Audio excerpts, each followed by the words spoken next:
আস্তে আস্তে গরম পড়ছে আর বাজারে উঠছে গরমে নানান রকম সবজি। ঝিঙে তো খুব ভালো পাওয়া যাচ্ছে, কচি ঝিঙে। ভাবলাম যে আজকে ঝিঙে দিয়ে একটা হালকা পাতলা রান্না করি, আর সেই রান্নাটাই শেয়ার করি আজ আপনাদের সাথে।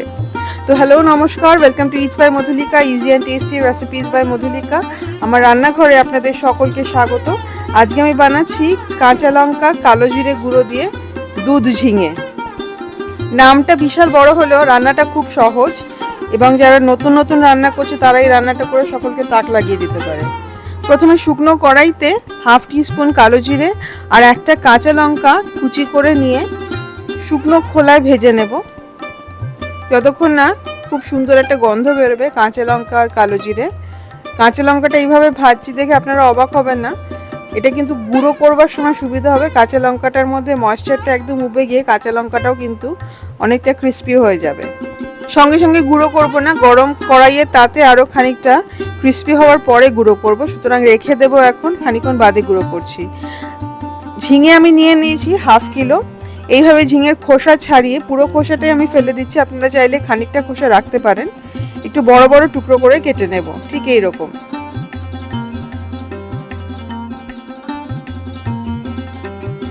হাফ কিলো ঝিঙেই এভাবে কেটে নেওয়া আছে। এবারে কালো জিরে আর কাঁচা লঙ্কাটাকে গুঁড়ো করে নেব হামানদিস্তা। আপনারা চাইলে এটা মিক্সিতেও করতে পারেন, তবে এইটুকুর জন্য মিক্সিতে গুঁড়ো না করলেও চলে, কারণ এটা একদম ফাইন পাউডারের দরকার নেই, একটু হালকা গুঁড়ো করে নিলেই হবে, কোর্স পাউডার হলেই হবে। একটা বাটিতে আমি 1 টিস্পুন ধনে গুঁড়ো আর হাফ টিস্পুন জিরে গুঁড়োর মধ্যে জল মিশিয়ে একটা পেস্ট বানিয়ে নিচ্ছি। এবারে চলে যাওয়া যাক রান্নাটায়। আর কিছুই প্রিপারেশনের দরকার নেই, শুধু এইটুকু করলেই হবে। আমি রান্নাটা একটা কড়াইতে করব, আর কড়াইতে আমি প্রথমেই নিয়ে নেব হাফ টেবিল স্পুন ঘি। আপনারা চাইলে এটা সাদা তেল এবং ঘি মিলিয়ে করতে পারেন, বা শুধু সাদা তেলও করতে পারেন, দুটোতেই খেতে বেশ ভালো লাগবে, তবে ঘিটা দিলে একটা অদ্ভুত সুন্দর স্বাদ হয়। প্রথমেই দিয়ে দেব কালো জিরে 1/4 টিস্পুন, একটা কাঁচা লঙ্কা চিড়ে দিয়ে দেব, খানিকক্ষণ ভেজে নেব যতক্ষণ না খুব সুন্দর একটা গন্ধ বেরোয়।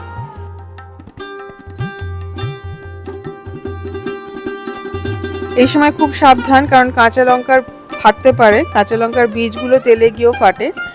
দিয়ে দেবো ধনে আর জিরে গুঁড়ো জলে গুলে যে পেস্টটা বানিয়ে রেখেছিলাম সেইটা, এটা আপনারা বেটেও দিতে পারেন।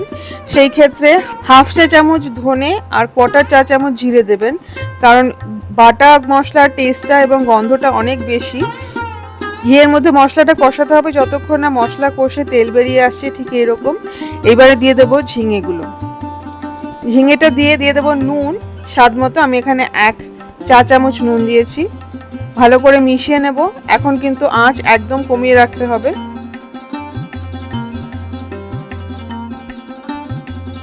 নুন দেওয়াতে কিন্তু ঝিঙে থেকে অনেকটাই জল বেরোবে, সুতরাং আঁচ এখন একদম কমিয়ে 5 মিনিট এটাকে ঢেকে একদম কম ফ্লেমে রান্না করতে হবে। 5 মিনিট বাদে দেখুন অনেকটা জল বেরিয়ে এসেছে।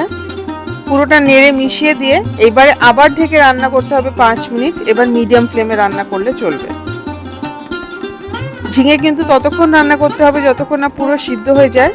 এখানে কিন্তু ঝিঙে একদম সিদ্ধ হয়ে গেছে, দেখুন একেবারে সিদ্ধ হয়ে গেছে, আর অনেকটা জলও বেরিয়েছে।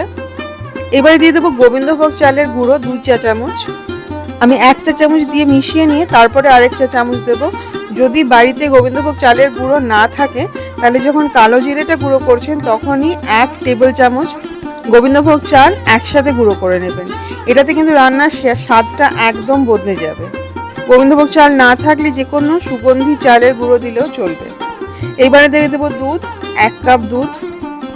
দুধ কিন্তু আমি ফুটিয়ে তারপরে ঠান্ডা করে রেখেছি, আর এখন কিন্তু গ্যাসের আঁচ বন্ধ করে দিয়েছি। ভালো করে দুধটা মিশিয়ে নিয়ে তারপরে গ্যাসটা জ্বালিয়ে ফ্লেমটা অন করে তারপরে ফোটাবো। দিয়ে দেবো জিরে, মানে কালো জিরে আর কাঁচা লঙ্কার গুঁড়োটা, খুব ভালো করে মিশিয়ে নেব।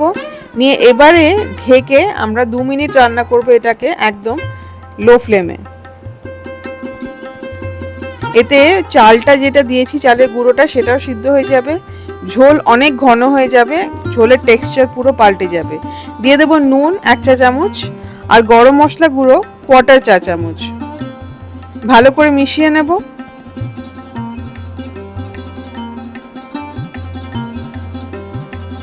1 চা চামচ ঘি দেব। এই সময় ঘিটা কিন্তু প্লিজ দেবেন, তাহলে কিন্তু সেই গন্ধ সেই টেস্টটা আসবে। আপনারা রান্নাটা সাদা তেলে করলেও এই সময় কিন্তু হাফ টিস্পুন ঘি দিলে পুরো রান্নার টেস্টটা একদম পাল্টে যাবে। দিয়ে দিতে হবে কাঁচা পাকা লঙ্কা, একটুখানি ফুটিয়ে গ্যাস বন্ধ করে দেব। তৈরি হয়ে গেল দুধ ঝিঙে কালো জিরে কাঁচা লঙ্কা গুঁড়ো দিয়ে। সব থেকে বেশি ভালো লাগে এটা গরম ভাতের সাথে, স্পেশালি গোবিন্দভোগ চালের ভাতের সাথে। এই রেসিপিটা আপনারা অবশ্যই ট্রাই করবেন এবং আমাকে কমেন্ট করে জানাবেন যে আপনাদের কেমন লাগলো। এই গরমে খাওয়ার জন্য আমার দ্বিতীয় খুব পছন্দের রেসিপি হলো দই বেগুন। রান্নাটা প্রথমবার খেয়েছিলাম একটা বাঙালি রেস্টুরেন্টে, খেয়ে এত ভালো লেগেছিল যে এটা আমি মাঝে মাঝেই বানাই। সম্পূর্ণ নিরামিষ, পেঁয়াজ রসুন ছাড়া, টক ঝাল মিষ্টি এই দই বেগুন খেতে কিন্তু ভাতের সাথে যতটা ভালো লাগে, লুচির সাথেও ভীষণ ভালো লাগে, আর রুটির সাথেও খুব ভালো লাগে। আমি নিয়ে নিয়েছি 300 গ্রাম বেগুন। আমি এখানে ছোট ছোট বেগুন নিয়েছি, 2 টুকরো করে কেটে নিচ্ছি। যদি একটু বড় হয় তাহলে 4 টুকরো বা 6 টুকরো আপনাদের ইচ্ছা মতো কেটে নিতে পারেন। 1/4 চা চামচ নুন আর 1/4 চা চামচ হলুদ দিয়ে ভালো করে বেগুনটাকে মেখে নেব। নিয়ে ম্যারিনেট করে রেখে দেবো অ্যাটলিস্ট 15 মিনিট, যাতে বেগুনে নুনটা ঢুকে যায়। একটা ছোট টমেটো কুচিয়ে কেটে নিতে হবে। আমার কাছে ছোট টমেটো ছিল না, সেই জন্য আমি একটা বড় টমেটোর অর্ধেকটা কুচিয়ে কেটে নিলাম। ঠিক এইভাবে ফাইন করে যত কাটবেন তত ভালো। দই বেগুন, টক দই লাগছে 1 কাপ। 1/4 চা চামচ ময়দা দিয়ে দইটাকে ফেটিয়ে নিতে হবে, যাতে একদম লাম্পস না থাকে। যত ভালো করে ফেটাবেন ততই ভালো। দইটা রান্নার সময় যাতে ফেটে না যায় সেই জন্যই ময়দাটা দেওয়া। এবারে রান্নাটা শুরু করা যাক। কড়াইতে 1/2 কাপ সর্ষের তেল নিয়ে নিতে হবে। প্রথমে ভেজে নেব বেগুনগুলো। আমি চামড়ার দিকটা নিচে দিচ্ছি, বেগুনের খোসার দিকটা নিচে দিচ্ছি, তাতে তেলটা কম টানে। এক পিঠ হয়ে গেলে উল্টে দিয়ে আরেক পিঠ একদম গোল্ডেন ব্রাউন সোনালি করে ভেজে নিতে হবে। হাই ফ্লেমে ভাজবেন, কম ফ্লেমে ভাজলে মানে আঁচ কমিয়ে ভাজলে কিন্তু বেগুনটা তেল টেনে নেবে অনেকটা। আমি সবসময় যার জন্য বেগুনটা হাই ফ্লেমে ভাজি, তাতে সিদ্ধও হয়ে যায় আর তেলটা অনেক কম টানে। একটুখানি খেয়াল রেখে ভাজতে হবে যাতে বেগুনটা পুড়ে না যায়। আমার প্রত্যেকটা রান্নার নিচে মোড়ে ক্লিক করলে ডেসক্রিপশন বক্সে যাওয়া যায়, সেখানে সেই রান্নার উপকরণ এবং আরও কিছু রান্নার লিঙ্ক শেয়ার করা থাকে। লিঙ্কে ক্লিক করলে সেই রেসিপিগুলো দেখতে পারেন। রেসিপি দেখে যদি ভালো লাগে রান্নাগুলো অবশ্যই ট্রাই করবেন। বেগুনটা ঠিক এরকম সোনালি করে ভেজে নিতে হবে। বাকি যে তেলটা আছে তাতে দিয়ে দিলাম 2টো তেজপাতা আর গোটা গরম মশলা থেতো করে, 2 ইঞ্চি দারচিনি আর 2টো এলাচ। ভেজে নিতে হবে যতক্ষণ না খুব সুন্দর একটা গন্ধ বেরোয়। তারপরে দিয়ে দিতে হবে নুন স্বাদ মতো। আমি এখানে 1 চা চামচ নুন দিয়েছি। দিয়ে দিলাম কেটে রাখা টমেটো। টমেটোটা নুনের মধ্যে দিয়ে ভেজে নিতে হবে যতক্ষণ না টমেটোটা নরম হয়ে যাচ্ছে। এরপরে দিয়ে দেবো এক এক করে মশলা। জিরে গুঁড়ো, লঙ্কা গুঁড়ো দিয়েছি 1/2 চা চামচ, গরম মশলা গুঁড়ো দিয়েছি 1/4 চা চামচ, আর আদা বাটা দিয়েছি 1/2 চা চামচ।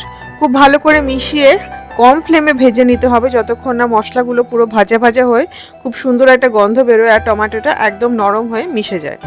গরম মশলাটা কিন্তু বাড়িতে বানানো, যদি কেনা গরম মশলা দেন তাহলে কিন্তু 1/2 চা চামচ দেবেন। মশলাটা যখন খুব ভালো করে কষা হয়ে গেছে দিয়ে দেবো ফেটিয়ে রাখা টক দইটা। গ্যাস কিন্তু আমি এখন বন্ধ করে দিয়েছি। টক দইটা খুব ভালো করে মশলার সাথে মিশিয়ে নিয়ে তারপরে ফ্লেমটা অন করব, যাতে দইটা ফেটে না যায়। যদিও ময়দা দেওয়া আছে, দইটা না ফাটার চান্সই বেশি, কিন্তু তাও রিস্ক না নেওয়াই ভালো। খুব ভালো করে মিশিয়ে এবারে মশলাটা কষাতে হবে যতক্ষণ না খুব সুন্দর একটা গন্ধ বেরোয়। দেখুন দই দিয়ে মশলাটা পুরো কষানো হয়ে গেছে। এইবারে আরেকবার ভালো করে নেড়ে মিশিয়ে নিতে হবে। খুব বেশি কষানো যাবে না, যেহেতু ময়দা অলরেডি দেওয়া আছে, সেই জন্য খুব বেশি কষাতে গেলে কিন্তু পুড়ে যেতে পারে। এইবারে দিয়ে দেব জল, 1/2 কাপ জল।